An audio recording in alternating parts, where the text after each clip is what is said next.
Yes, people, welcome back to the channel. Now, ever since the whole Amorim out charge is proper amped up, I've made it clear that I believe if he's willing to change his system, his style and his ideas, United can actually start winning games because we've got some good players.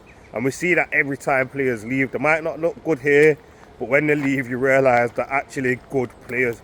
But if he doesn't change his ideas and his system and his style, we will be in a relegation battle come the end of the season. And now, I think it's fair to say we're heading in the direction of the relegation battle, because not only has Sir Jim came out and backed Amorim and said that he wants to give him the full season no matter what, but Amorim's clearly not going to change for shit. And the reason I say that is because after the Brentford game, I seen an interview with Amorim and Owen Hargreaves, and in that interview he was saying how he will change the system and things like that. And I thought, you know what, if he's willing to change, if he's willing to admit that he's been getting some things wrong and it's not all just down to little moments, it's actually down to the way we're playing, then he could get it right. But then I found out that that interview actually took place before Brentford.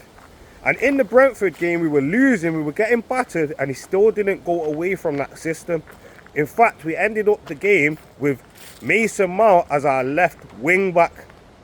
Now, in his post-match press conference that came out last night, he's now claiming that in the Brentford game, we ended up as a 4-4-2. Bro, am I tripping, or was Mason Mount playing left wing back? What is he on about? The system was the same at the start and the end with different players, and it just looked a mess because the players can't play in them positions. But there was no 4-4-2, there was no 4-3-3. It was the same old 3-4-3. The same thing every time, or 5, whatever. However you want to describe it.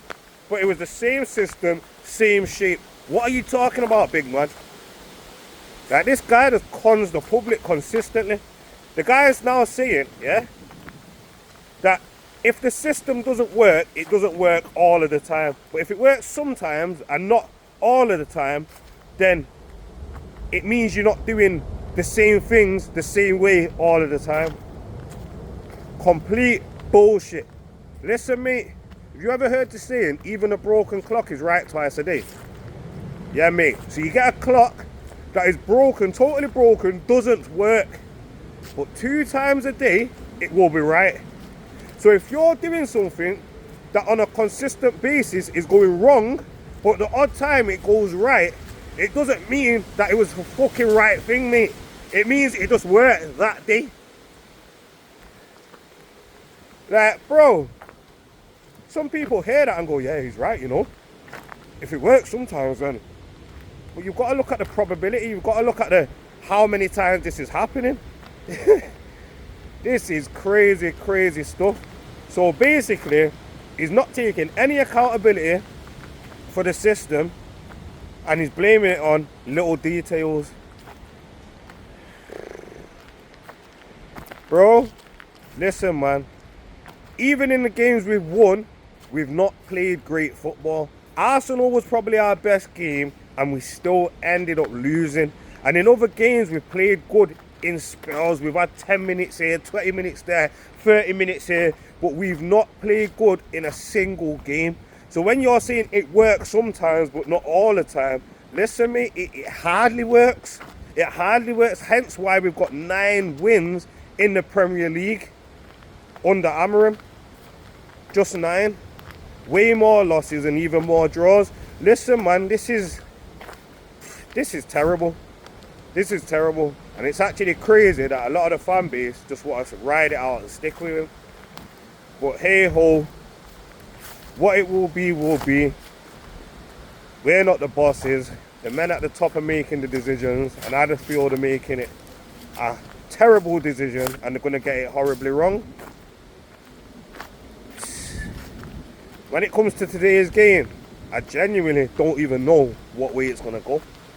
I don't know. It's Sunderland at home, newly promoted team, and I don't know what way the game's going to go.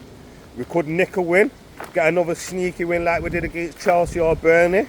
That'd be 3 wins at home on the bounce. We're playing another newly promoted side. We've only really seemed to beat newly promoted sides under Amorim or relegated sides, so you know that goes in our favour. But they're above us and they've been playing better than us. And I know, yeah, Sir Jim claims that he's going to keep Ruben Amorim till the end, or that's what he wants. But I'll tell you this, if we lose today, and we know we're going to Liverpool, we're going to get battered at Anfield. If we lose today, and we go and get battered at Anfield, just look at the league right now. Look where we are.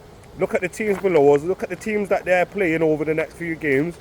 And I'm telling you this, if we lose these next 2 games on the bounce, we're going to be in like 17th, just above relegation. And I think at that point, it all changes.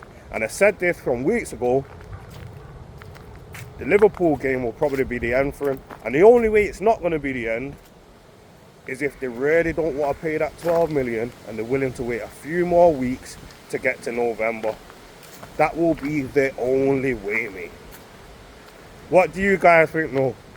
Let me know in the comment section. Like, share, comment and subscribe.